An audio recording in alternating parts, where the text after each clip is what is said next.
যে দাবি বাস্তবায়ন করেই আমাদের ঘরে ফিরতে হবে। শিক্ষা কমিশনের নামে যত কিছু আছে এই প্রত্যেকটাতে এই সরকারকে এবং ভবিষ্যৎ সরকারকে বাধ্যতামূলক ইসলামপন্থী এবং আলেম ওলামাদের জায়গা দিতে হবে। বাংলাদেশের শিক্ষা কারিকুলাম থেকে যদি নাস্তিকতা ফ্যাসিবাদকে আমরা বিতাড়িত করতে পারি, আগামী 10 বছর পর, 15 বছর পর, 30 বছর পর, 50 বছর পর, 100 বছর পর আবারও জুলাই এবং আগস্ট অভ্যুত্থান সংঘটিত হবে। আর সেই জুলাই এবং আগস্ট কোন সরকারকে বিতাড়িত করার জন্য হবে না, কালেমার পতাকাকে রাষ্ট্রে উদ্দিন করার জন্য হবে ইনশাআল্লাহ। প্রশংসা মহান আল্লাহর, শান্তি অবতীর্ণ হোক সর্বশেষ ও সর্বশ্রেষ্ঠ রাসূল আহমদ মোহাম্মদ মুস্তাফা সাল্লাল্লাহু আলাইহি ওয়াসাল্লামের প্রতি। আজকে বাংলাদেশের ইতিহাসে এক ব্যতিক্রমধর্মী এই আয়োজন, যেখানে বাংলাদেশের রাজনৈতিক অরাজনৈতিক বিভিন্ন ঘরানার আলেম এবং ওলামা, ছাত্র জনতা এবং নেতৃবৃন্দ উপস্থিত হয়েছেন। যে 7টি দাবি নিয়ে আজকে এখানে আলোচনা হচ্ছে, 7টি দাবি অত্যন্ত গুরুত্বপূর্ণ। তবে আমাদের কিছু বিষয় মাথায় রাখতে হবে যে আমরা কি শুধু সাময়িক, ক্ষণিক, ইমিডিয়েট কিছু রেজাল্ট নিয়েই ক্ষান্ত হয়ে যাব, না দীর্ঘস্থায়ী, দীর্ঘমেয়াদী, সুদূর প্রসারী পরিকল্পনা নিয়ে এদেশের আলেম সমাজ এবং ছাত্র জনতা কাজ করবে। আপনাদের একটি বিষয় মাথায় রাখতে হবে যে 24 জুলাই আগস্ট গণ অভ্যুত্থানে এদেশের ধর্মপ্রাণ মুসলমান জনগণ এবং ছাত্র, মাদ্রাসার আলেম এবং ওলামাদের ব্যাপক অবদান এবং ভূমিকা ছিল। কিন্তু আপনি খেয়াল করলে দেখবেন যে রাস্তায় লক্ষ লক্ষ কোটি কোটি মুসলমান ধর্মপ্রাণ জনতা থাকলেও ক্ষমতা কিন্তু চলে গেছে এনজিওদের হাতে। তার কারণ হচ্ছে আমরা ভোটার হিসেবে, সাধারণ জনগণ হিসেবে আমাদের সংখ্যা এবং আমাদের সমর্থন লক্ষ লক্ষ কোটি কোটি হলেও রাষ্ট্রের যে ডিপ স্টেট আছে, রাষ্ট্রের যে মূল স্টেক হোল্ডার আছে, সেই জায়গায় আমাদের কোনো শক্তিশালী প্রতিষ্ঠান আমরা তৈরি করতে পারিনি।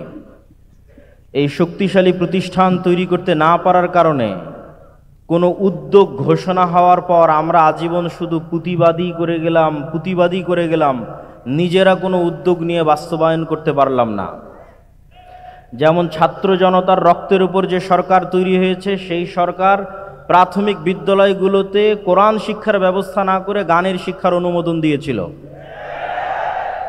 তাহলে আমরা এই যে লক্ষ লক্ষ কোটি কোটি জনগণ পরিশ্রম করলো, শ্রম দিল, তারা কেন রাষ্ট্রে প্রাথমিক শিক্ষায় কোরআন এবং দ্বীনি শিক্ষা বাস্তবায়নের যে উদ্যোগ, যে চেষ্টা, সেটি বাস্তবায়ন করতে তো পারলই না, উল্টো এনজিওরা গানের মাধ্যমে বেহায়াপনা এবং বেলেল্লাপনার সংস্কৃতি আমাদের সন্তানের মধ্যে ঢুকিয়ে দেওয়ার চেষ্টা করছে এই সরকারের আমলে। এই বিষয়টা আমাদের মাথায় নিতে হবে এবং চিন্তা করতে হবে যে আমরা কিভাবে কাজ করলে আগামী 30 বছর পর, আগামী 20 বছর পর, আগামী 50 বছর পর শুধু ইমাম মুয়াজ্জিনের ভাতা নয়, শুধু দাওরায়ে হাদিসের সনদের সার্টিফিকেট নয়, বরং সম্পূর্ণরূপে বাংলাদেশে ইসলামী বিপ্লব কায়েম হবে ইনশাআল্লাহ। এই চিন্তা, এই চেতনা এবং এই পরিকল্পনা নিয়ে আমাদের কাজ করতে হবে। এবং এইটি কাজ করার জন্য আমি ছোট্ট 2-1টা কথা বলে আমার বক্তব্য শেষ করব। 1, আল ইমান বিল গায়বে, মজবুত বিশ্বাস লাগবে। আপনি শুধু দুনিয়াবী কার্যকরণের সূত্র দিয়ে যদি বিজয় অর্জন করতে যান, তাহলে আজকে আমরা যত দুর্বল, আজকে গাজার মানুষ যত দুর্বল, তার চেয়ে বেশি দুর্বল ছিল মুসা আলাইহিস সালাতু ওয়াস সালাম ফেরাউনের নিকটে। কিন্তু মুসা আলাইহিস সালাতু ওয়াস সালামের ইমান বিল গায়বে বিশ্বাস ছিল। যে ইমান বিল গায়ব আমরা সব সময় পড়ি, আমানতু বিল্লাহি ওয়া মালাইকাতিহি, আল্লাহর ফেরেশতার উপর বিশ্বাস, নূরের উপর বিশ্বাস, গায়বী মদদের উপর বিশ্বাস। আপনারা চোখের সামনে দেখেছেন 16 বছরের ফ্যাসিবাদ কিভাবে আল্লাহর গায়েবী মদদে পতন ঘটেছে। এই গায়েবী মদদ যদি আপনি চোখের সামনে দেখে থাকেন, তাহলে কেন বিশ্বাস করবেন না যে আল্লাহর গায়েবী মদদে এদেশে একদিন পূর্ণাঙ্গ ইসলামিক বিপ্লব প্রতিষ্ঠিত হবে ইনশাআল্লাহ। এটার উপর আপনার ইয়াকিন থাকতে হবে যে আল্লাহ সুবহানাহু ওয়া তাআলা চাইলে আপনাকে সাহায্য করতে পারে। 2, প্রকৃত নেতৃত্বের বিকাশ ঘটানো। প্রকৃত নেতৃত্ব কোথায় থেকে আসবে?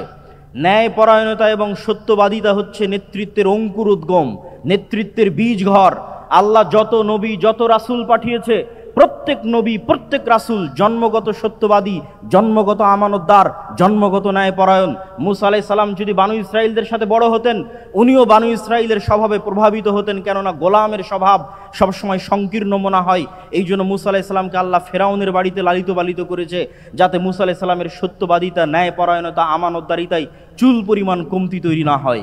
কিন্তু দুঃখজনক হলেও সত্য, আমরা আজকে যারা মসজিদ মাদ্রাসার সাথে সম্পৃক্ত আছি, আমরা আজকে যারা আলেম ওলামা আছি, তারা আমাদের সমাজে যেহেতু অর্থনৈতিকভাবে সংকীর্ণ জীবনযাপন করি, ফলত অনেক ক্ষেত্রে সত্যবাদিতা এবং ন্যায়পরায়ণতার মাপকাঠিতে আমরা উত্তীর্ণ হতে পারি না।